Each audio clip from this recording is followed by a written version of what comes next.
abrimos esta ventana de la noche de los asombros, ya lo saben todos, los episodios que se cuentan en esta mesa pueden verlos, también la mayoría en el canal de YouTube.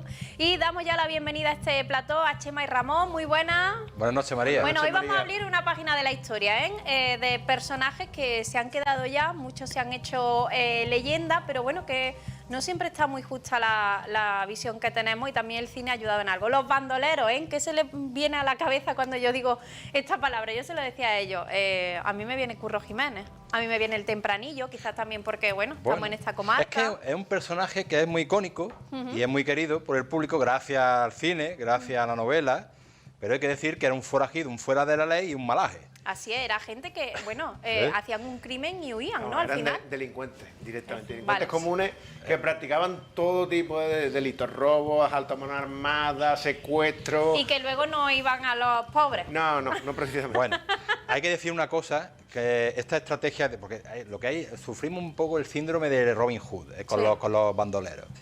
Y algunos se van a mosquear porque lo tienen como héroes, pero resulta que ese modus operandi de robarle a los ricos para dárselo a los pobres era quizás un salvoconducto para que esos mismos pobres y humildes de la sociedad los protegieran de la ley y los encubrieran. ¿Vale? Entonces, claro, ahí podemos explicar un poquito de esa bondad, porque ellos querían... Al final lo que querían era... atesorar riqueza, oro, para comprar armas, tabernas, mujeres de malas y todo tipo de albedrío. Bueno, pero se han convertido en leyenda, porque bueno, yo hablaba del Tempranillo, al final el pueblo de Alameda, ¿no? Tú vas y casi pues puedes conocer perfectamente... Bueno, para en Nottingham, en Inglaterra pasa lo mismo, ¿eh? También, ¿no? Ojo al dato, sigue ahí Robin Hood por todos lados, hay una Cherry de Nottingham en ejercicio hoy en día y bueno, es folclore.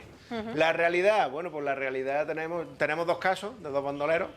Uno que pasó por casa de mi tatarabuela, cuidado, y otro que, bueno, vamos al hilo del fue un asalto Tempranillo. en las tierras de Antequera, una finca.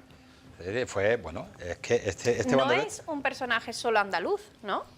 Por lo que yo he visto. No, el bandolerismo también pero estaba sí en Madrid, que aquí institucional. hubo mucho más que en otros sitios o porque han trascendido en la historia mucho Yo más. creo que también fue cosa de Washington Irving, de todos los escritores románticos que visitaron Andalucía en aquella época, que le dieron más... Porque, por ejemplo, bandolero en Madrid, Luis Candela, madrileño, vamos. Pero es que hay muchos tipos de bandoleros. Está el bandolero el clásico, el ladrón normalmente que conocemos, el malhechor, y luego está el seductor. Vale. Entonces, como... Bueno, es que yo me lo imagino Madrid, ataviado hasta con, ¿no? O sea, ataviado de bandolero. Bueno. Como los que van a Fitur del Tempranillo, es que yo me lo imagino así y entiendo que eso era el bandolero andaluz, ¿no? Sí, bueno, el bandolero madrileño es que, por ejemplo, llevaba capa y sombrero de ala ancha. De hecho, la famosa ley de motín de Esquilache, ¿no? De Esquilache fue, por ejemplo, porque Esquilache fue un primer ministro que trajo Carlos III desde Nápoles y lo primero que dijo fue prohibir ese tipo de vestuario porque debajo de la capa llevaba espada, fusil, trabuco, en fin. Hay una cosa, para el que le guste la arma y la historia, la navaja, la faca, esa clásica, ese pedazo de navaja grande, eso fue un invento de un arma española.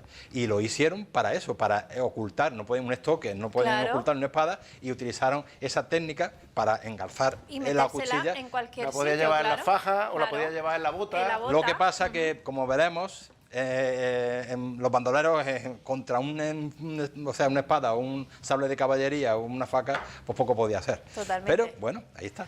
Tuvieron trágicos finales, por cierto que decíamos, ¿no? Vamos a localizarlo un poco. Bandoleros en Antequera hubo, ¿no? Sí. Ajá, sí. Más bien por de paso. Va bien por la zona, ¿no? Porque vamos a hablar primeramente vamos a trasladarnos al 1835, donde aparecieron unos hechos, donde aparece Antonio Díaz, que es el bandolero que le decían el renegado o el morito. ¿Y por qué el renegado y el morito? Pues bueno, porque este hombre, este buen hombre, había una causa judicial contra él y se le ocurre asesinar a su juez y también al escribano que constataba la instancia, ¿no? Lo asesinó y huyendo se fue a tierras africanas y allí del cristianismo pues, se convierte al islam. Por eso le decían el renegado o el morito. Anda. Y era una banda por lo que se dice en los periódicos de aquel lugar, de Antequera, a nivel español, de alguna manera eran muy temidas en Antequera, porque eran durillos, ¿eh?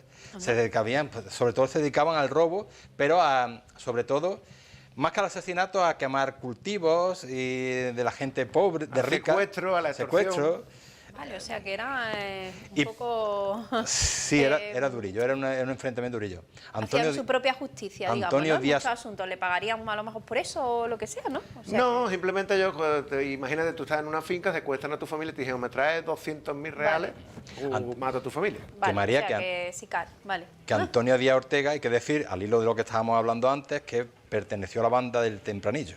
Ah, vale. ¿Vale? Y cuando el Tempranillo pues lo indultan, él se aprovecha y se queda... Hasta 3 veces llegaron a indultar al moro, al morito. Buah, sí. O sea que tenía suerte encima, ¿eh? Pero él siempre volvía. De hecho, la última que se conoce es que se casó, se fue a Benamejí después del indulto con el Tempranillo, pero allí formó su propia banda. Sí, formó su propia banda de un hombre que se llamaba El Borrego, con un hombre que era un compañero delincuente de la banda del Tempranillo. Lo del Tempranillo desapareció y ellos formaron su banda. Y operaban, decimos de Antequera porque estaba cerca, pero realmente es Benamejí, esa zona de cordobesa. Y en un asalto a uno de los cortijos, el cortijo de las Ventanas, en ámbito antequerano, y cerca del de Galcedonia, pues arremeten contra el cortijo, quieren robar. Y es cuando he avisado un personaje que es Julián López, un teniente de la caballería, del ligero. No era pariente tuyo, ¿no? No. Que sabe que hay historia de bandoleros y demás, y en los entresijos de la Peña de los Enamorados, pues recibe la orden de ir en busca con su brigada de caballería en busca de esta gente. Eran cinco, eran unos 5 bandoleros los que... Fíjate que en la Reyerta los bandoleros tenían muy claro que se enfrentaban a lo que fuera y se disparan contra el ejército. Pero el ejército, esta compañía, pues lo que hace es que da con ellos, los mata. Se dice que hay en los libros una especie de Reyerta, digamos, a cuchillada limpia, ¿vale? Y los 5 bandoleros, menos el morito, menos el renegado, que sale huyendo, según las crónicas, por la velocidad del caballo, o sea, no pueden cogerlo, los meten en un carro, lo trasladan a Antequera. Y la gente vitorea los cadáveres y agradece al ejército de que le diera muerte a esos bandoleros. Sí. ¿Y qué fue del morito? Nadie... El morito recibió hasta 3 indultos. Y al final, del último indulto poco se sabe. Se dijo que al final pues se dedicó a la vida bien, no sé qué, llegó a hacer guarda de olivos. Madre mía. Pero no se sabe nada, se pierde en el rastro del tiempo, ¿no? Tras un tercer indulto que le conceden. Es decir, que esta gente, ya lo veremos también con Chema, es que los iban indultando una vez tras otra, no sé. Bueno, los que tenían suerte, entiendo. Bueno, el mío, digamos que es un delincuente un poco más moderno. De hecho, nació en 1866 y murió en 1922. Bueno. Y murió en Buenos Aires, bastante rico además, porque tuvo suerte, vendió hasta sus memorias, con eso te lo digo todo, o sea, es un delincuente ya. Fue el penúltimo bandolero, porque el último fue Pasos Largos. Estamos hablando de Joaquín Camargo Gómez. Joaquín Camargo Gómez nació en la cercana localidad de Estepa, en Sevilla. Y en Antequera como tal no realizó ningún delito que se sepa, pero sí fue en la provincia de Cádiz y Sevilla y Córdoba, era el terror. De hecho, os voy a hacer gracia porque asaltó al famoso tío Gilito. Cuidado, no el de Disney. Pero sí es verdad que había un señor que era como una especie de banquero de los feriantes, al que se conocía como el tío Gilito, que llevaba todos los dineros de los feriantes a las diferentes ferias. Y en la feria de Villamartín, el Vivillo, llamado así, porque desde pequeñito era muy vivaz y muy... El Vivillo. Muy espabilado. Ahí lo estamos viendo, ¿eh? Jolín. Pues resulta que este hombre, a punta de pistola, asaltó al tío Gilito y a todos los feriantes que iban a la feria de Villamartín, provincia de Cádiz. Se le calcula un botín en oro de 1 millón de reales. Jolín. A día de hoy, y teniendo en cuenta el cambio, sería como robar 1 millón de euros directamente, porque encima era en oro. ¿Y de aquella época? En onzas de oro, 100 kilos en onzas de oro. Jolín, qué barbaridad. Aparte de eso también, en Setenil de las bodegas también robó 1.000 o 2.000, en fin. Era a lo grande. Tenía una banda de cierto, hacía trabajo de... Había sido contrabandista en la provincia de Cádiz, tabaco, tela, en fin. Buah, bueno. Pero claro, ya estábamos hablando del siglo final del XIX, principio del siglo XX. Ya las autoridades ya eran más serias, ya había guardia civil, ya había policía más o menos. Y en una de estas, en 1908, que había estado precisamente refugiado de todos sus delitos en Orán, donde también había asaltado a un banquero judío de Orán y también había robado en Orán, en Argelia, que todavía en aquella época protectorado francés, pues volvió para Estepa, pero en Estepa la Guardia Civil tenía orden de detenerlo. Entonces le ocurrió la genial idea en 1908 de ir desde el puerto de Málaga a tomar un vapor hasta Argentina, hasta Buenos Aires. Lógicamente tenía un cerco policial que no veas. En entretanto, mi tatarabuela, que era muy devota del señor de la Veracruz, de la ermita de Veracruz, y vivía en la villa, pues todos los días peregrinaba al señor de... Es que esta historia la voy a contar porque la relación es que mi tía ha sido la que ha dado pie a esta historia. Mi tatarabuela, pues, peregrinaba todos los días a la ermita y se encontró una especie de faz del señor, probablemente alguna reliquia de alguno de los cementerios que hubo en la zona de Veracruz y tal. Y bueno, digamos que la exponía en su casa y tenía fama de muy milagrera. Tanto es así que cuando se mudó desde la villa hasta la zona de Cruz Blanca, Cuesta Sala, en una sala baja, como decimos aquí en Antequera, una habitación que da a la calle, pues la exponía, y ahí el que quería iba a pedirle algún favor a esta faz del señor y tal, pues resulta que iba y se sentaba allí a rezar y dejaba unas monedas, dejaba un pequeño real. Llegó este señor, que hemos visto en la foto, que venía huyendo de la Guardia Civil camino de Málaga, y le pidió a mi tatarabuela pues entrar a ver la reliquia que tenía. Estuvo allí, dejó su beso, al rato apareció la Guardia Civil, registró la casa de mi tatarabuela, y bueno, digamos que este hombre consiguió el vapor, pero el ministro de la Gobernación de la época, don Juan de la Cierva, consiguió que la República Argentina lo deportara, es decir, lo extraditara. Voilà, no le dieron así. Pero, es que el vivillo, el rato que estuvo aquí en España, que fueron 2 o 3 años más hasta volver nuevamente a Argentina en 1913, consiguió salir libre de 14 procesos judiciales que tenía. Jolines. Consiguió que 2 periodistas de la época famosos escribieran sus memorias, de las cuales se lucró. Y nuevamente, en 1913, volvió a Argentina, y tal así la suerte que él había atribuía a la faz del señor que tenía mi tatarabuela, que le envió un cordón de oro y una faz en oro a mi tatarabuela, por los favores que supuestamente le había prestado esta imagen. La imagen, dice mi familia, que era muy fea, yo no sé.